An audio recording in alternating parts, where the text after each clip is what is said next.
अच्छा, अभी रिसेंटली हमने जो देखा है पिछले 3-4 दिनों में जो डेवलपमेंट्स इंडियन पंजाब में हो रही हैं, वो बहुत बड़ी डेवलपमेंट्स हैं। बहुत शॉकिंग डेवलपमेंट्स हैं और ये वो अर्थक्वेक है जिसके रिपरकशंस आने वाले दौर में बहुत शदीद होने वाले हैं, ना सिर्फ इंडिया के लिए बल्कि इस पूरे खित्ते के लिए। सिख अगर जो पिछले 3-4 दिन में हो रहा है, ये 3-4 दिन में शुरू नहीं हुआ। इसकी जड़ें, इसकी बुनियादें बहुत पीछे तक जाती हैं और पिछले 8-9 साल से जो आज हो रहा है इंडिया में, it has been a writing on the wall. ऐसा होना लाज़मी था, ऐसा होना नज़र आ रहा था। अब जो अब हो रहा है उसको समझने के लिए जो अमृतपाल सिंह ने जो एक दोबारा से खालिस्तान की मूवमेंट लॉन्च की है और उसको एक चिंगारी की तरह भड़क गई है वो पूरे इंडियन पंजाब में। और सेपरेटिस्ट यानी अलहदगी के नारे और गूंज और अवाम सड़कों के ऊपर है और पंजाब की पुलिस और पंजाब की अवाम के दरमियान में इख्तलाफात है। मोदी के खिलाफ स्लोगन्स लग रहे हैं, मोदी के पुतलों को जलाया जा रहा है, ओपन गालियां दी जा रही हैं इंडियन गवर्नमेंट को। और एक पैनिक इंडियन गवर्नमेंट के अंदर भी क्रिएट हो चुकी है खालिस्तान और स्पेशली पंजाब को लेकर। अच्छा, अब इसको समझने के लिए हमें तारीख में थोड़ा पीछे जाना पड़ेगा। इंडिया अगर एक अ, एक इंडियन जो फौज है उसका कटिंग एज हमेशा से सिख रहे हैं। यानी इंडियन आर्मी अगर एज अ मिलिट्री पावर मौजूद है तो उसमें बेसिक किरदार सिखों का है। कई इंडियन आर्मी चीफ सिख रहे हैं और इंडिया का प्राइमरी जो एनिमी स्टेट जिसको वो समझते हैं वो पाकिस्तान है। और पाकिस्तान के बॉर्डर एरिया जहाँ पे वो जंगें लड़ चुके हैं, यानी अगर पाकिस्तान इंडिया की कोई जंग हो, उस जंग में सबसे ज़्यादा सफ़र जो एरिया करता है वो हमेशा से पंजाब, वो बॉर्डर एरिया पंजाब का border area which has been inhabited by the Sikhs, यानी सिख सबसे ज़्यादा वॉर को सफ़र करते हैं।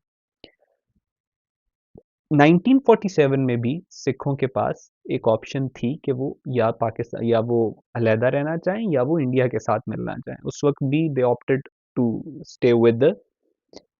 स्टे विद हिंदूज, यानी इंडिया के साथ उन्होंने रहना चाहा, लेकिन उस वक्त भी उनकी रिजर्वेशंस थी। सिखों की उस वक्त भी रिजर्वेशंस थी और उस वक्त उन्होंने एक बुनियाद डाली थी कि हम अपने लोगों से पूछेंगे और फिर हम बताएंगे कि अगर हम अलहदा होना चाहें तो हम अलहदा होने की ऑप्शन हमारे पास वैलिड रहनी चाहिए। इंडिया को अगर आप पिछले 1000-2000 साल इंडिया की तारीख देखें, इन 2-3 हज़ार साल की आप हिस्ट्री देखें, तो आप एक बहुत इम्पोर्टेंट ट्रेंड देखेंगे कि इंडिया कभी भी सिवाय मुसलमान, यानी जब मुसलमान हुक्मरान इंडिया में होता था तो वो इंडिया को इकट्ठा करता था। उसके अलावा इंडिया हमेशा से छोटी-छोटी स्टेट्स में डिवाइडेड रहा है, छोटे-छोटे राज्य रहे हैं, जो आपस में एक दूसरे की फैमिलीज़ की उनके आपस में शादियाँ हो जाती थीं और उनके आपस में रिलेशंस होते थे, बच्चों की शादियाँ हो जाती थीं और इस तरीके से वो एक पूरे रीजन को लेके चलते थे, लेकिन हमेशा से वो अलग-अलग डिवाइडेड रहे हैं और कुछ खास कंट्रीब्यूशन वो कभी कर नहीं सके दुनिया के अंदर, कभी एक एज़ अ पावर डेवलप करके नहीं आए। इट हैज़ ऑलवेज़ बीन, यानी अगर हम ये कहें कि हमेशा एक मुसलमान रूलर लगा है इंडिया को इकट्ठा करने के लिए, तो इसमें कोई डाउट नहीं होगा। पिछले 900 साल इंडिया इकट्ठा रहा है, सिर्फ पिछले 4000 सालों में, पिछले 900 साल इकट्ठा रहा है और 900 साल में हमेशा कोई ना कोई मुसलमान रूलर वहां पे रहा, यानी intrinsically if there is no Muslim ruler, यानी अब मुस्लिम रूलर को अगर आप निकाल दें इंडिया से, तो इंडिया की जो इंट्रिंसिक जो नेचुरल वे ऑफ लिविंग है इंडियन सब कॉन्टिनेंट की, वो छोटी छोटी स्टेट्स के अंदर डिवाइड होके रहता है। क्योंकि इतनी डेप्थ, इतनी फिलोसॉफिकल अंडरस्टैंडिंग, इतनी इतनी अ, इतनी डीप पॉलिटिकल कल्चर ही नहीं है इंडिया का कि वो पूरे इंडिया की डिफरेंट तहजीबों को अपने अंदर समो के इकट्ठा कर सके। ऑन दी अदर हैंड मुसलमानों की जो कलेक्टिव पॉलिटिकल साइकी है उसमें ही हमेशा से मुसलमान एक एक सेंट्रलाइज्ड गवर्नमेंट में रहे, बड़ी सल्तनतें होती रही हैं और हुकूमत जो होती है वो दारुल खिलाफा एक होता है। सो लिहाजा वो इकट्ठा करते रहे हैं। इंडिया जो हिंदूज हैं उनमें इतनी कैपेबिलिटी नहीं रही कि वो पूरे इंडिया की डिफरेंट कल्चर्स, लैंग्वेजेस, तहजीबों, सिविलाइजेशंस को इकट्ठा कर सकें। तो और इस सिचुएशन में, इस इन सर्कमस्टांसेस के अंदर जब मुसल्लत हो जाए ऊपर से नरेंद्र मोदी की आरएसएस हुकूमत, वो आरएसएस हुकूमत जो कि अपनी ही इनसिक्योरिटी की वजह से जिसने दोबारा से ये तहरीक भड़का दी। चंद साल पहले हमने 1-2 साल पहले देखा कि पूरे पंजाब से सिख जो हैं, वो दिल्ली में पहुँच गए और उन्होंने दिल्ली में पहुँच के एक धरना दिया, हुकूमत को गालियाँ दी। ये वो टाइम था जब दोबारा से खालिस्तान मूवमेंट को और वो स्लोगन खालिस्तान के दोबारा लगना शुरू हुए। ऑल्दो उस वक़्त इतने ज़्यादा नहीं थे, एजिटेशन इतनी ज़्यादा नहीं थी, it was kind of a peaceful sort of a protest, लेकिन बुनियाद उस वक़्त इन इन चीज़ों की पड़ चुकी थी। अब सिखों का माइंडसेट ये है कि उनको खालिस्तान चाहिए और उनके लिए उनकी जो रिलीजियस प्लेसेस हैं, जिस तरह गोल्डन टेम्पल है, जिस तरह ननकाना साहब है, उनके लिए चीज़ ये प्लेसेस हर रिलीजन की तरह सिखिज़्म के लिए भी ये बहुत इम्पोर्टेंट रोल प्ले करती हैं उनकी लाइफ्स के अंदर। अब 70s के अंदर संत जरनैल सिंह खालसा भिंडरांवाले जो कि who is one of the founding fathers of Khalistan movement, उनके खिलाफ और उस वक़्त के सिखों के खिलाफ एक ऑपरेशन लॉन्च किया गया जिसका नाम ब्लू स्टार ऑपरेशन था, जिसमें गोल्डन टेम्पल के अंदर शदीद बारबैरिक किस्म का कत्लेआम किया गया सिखों का। और उस कत्लेआम के बाद बहुत सारे सिख कुछ कनाडा चले गए, कुछ अमेरिका मूव कर गए और फिर उनके इंडिया में आने पे पूरी तरीके से पाबंदी लग गई। अच्छा, अब एज़ वी ऑल नो कि बहुत सारे सिख जो हैं वो कनाडा के अंदर पूरे के पूरे सूबे हैं जो सिखों के आबाद हैं, इंग्लैंड के अंदर यूएसए के अंदर, ऑस्ट्रेलिया के अंदर सिख बहुत ज़्यादा हैं और बेसिक पंजाब की जो इकोनॉमी है वो एक्सपैट्रिएट्स जो हैं पंजाब के एनआरआईज़ जिनको कहते हैं, उसमें एक वो मेजर रोल प्ले कर रहे हैं। हर घर का कोई ना कोई बंदा बाहर गया हो और ये ज़्यादातर वो लोग हैं जो कि इंडिया वापस इनमें से जो स्टेबल हैं, जो सेटल हैं बाहर,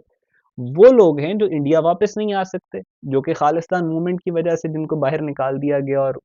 इंडियन स्टेट उनके बहुत खिलाफ। लिहाजा खालिस्तान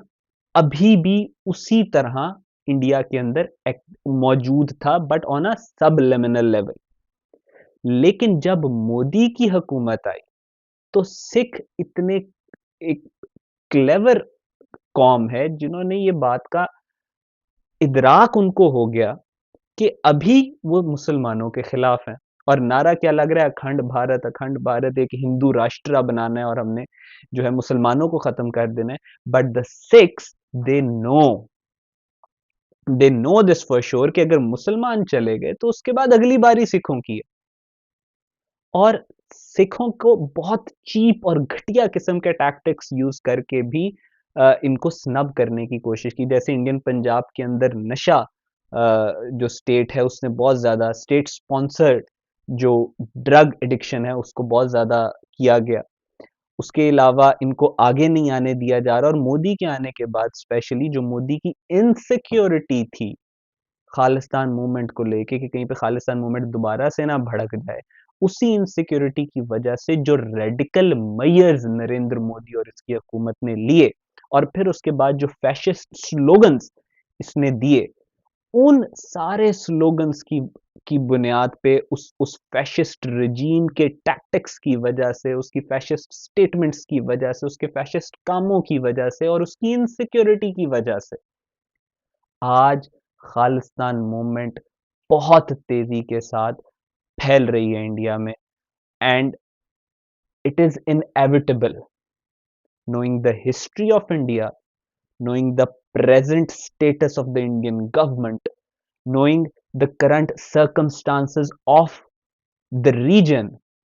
it is inevitable कि खालिस्तान के जो पंजाब के सिख हैं वो आरएसएस हिंदुत्व आइडियोलॉजी के अंडर सरवाइव कर सके। So let's see further progress किस तरह होती है but right now it is the hot topic it is something that has the ability and capability to bring Indian state on its knees. It is an existential बुनियादी crisis बन चुका है India के लिए and obviously it is going to expand from now on. ये कम नहीं होगा, इसमें phases आ सकते हैं up and down, लेकिन it is definitely going to become a big thing. Thank you.